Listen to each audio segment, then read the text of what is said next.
The growth of the LNG industry has changed the game. We've gone from being a collection of regional markets to being an increasingly global one. The connection between North America, Europe, Asia has grown stronger, and that's meant that the price dynamics between those regions have changed as well.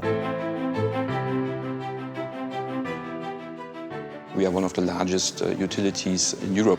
We are operating power and gas stations and nuclear power stations. We have as well gas storage, a large gas portfolio. Our system landscape had a lot of legacy components. Data was scattered throughout all of those systems. We have more than 190 systems. We were thinking, what is the best fit for the future? And we want to have a scalable system, and we don't want to be limited. The logical decision was then to go to the public cloud. The architecture of our platform is very simple. We're using real-time big data from Talend, including the Talend data catalog. For storing our data, we're using Microsoft Azure and Snowflake. And for analytics of data, we're using Tableau. With Data Lake, we get the opportunity to construct really the full flow, from the pre-deal analysis, the conclusion and recording of the trade, to actually the management of all the post-trade work that needs to be done to ensure that we actually are giving the clients the service that they're looking for.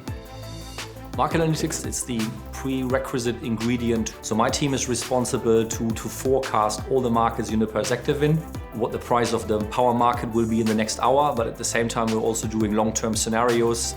We like to basically look at as everything we can get, from how much rain is going down in locations of the world, how many ships are waiting at ports of the world to unload their cargoes, to how high are the coal stockpiles at power plants in various parts of the world. And nowadays we can basically approach any meeting without preparation. By definition, we are prepared.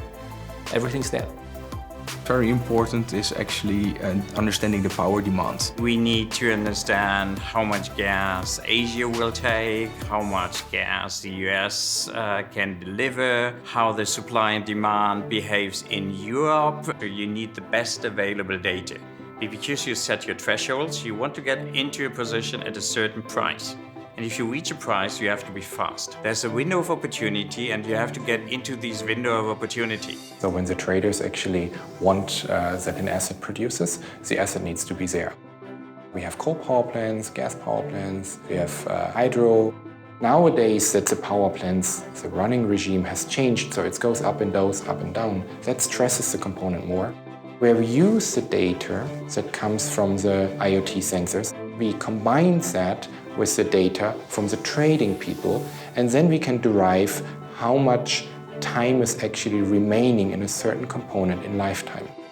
Post-trade, on conclusion of a deal, that gives us a collection of obligations, whether it's settlement of cash, whether it's delivery of commodity.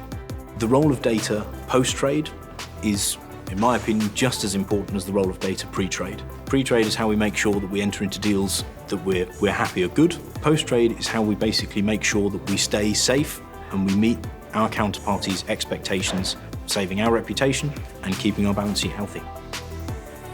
We are at the beginning of the journey. We don't have to be afraid to come to this petabyte size, because we know that we have the best technology on our platform working. Our cost for data integration is by more than 80%. So in the past, it usually took 1 or 2 months to get the database connected. Today, we do this in days or even hours. If you look at the 2018, after 6 months, we covered our cost, which means we are profitable.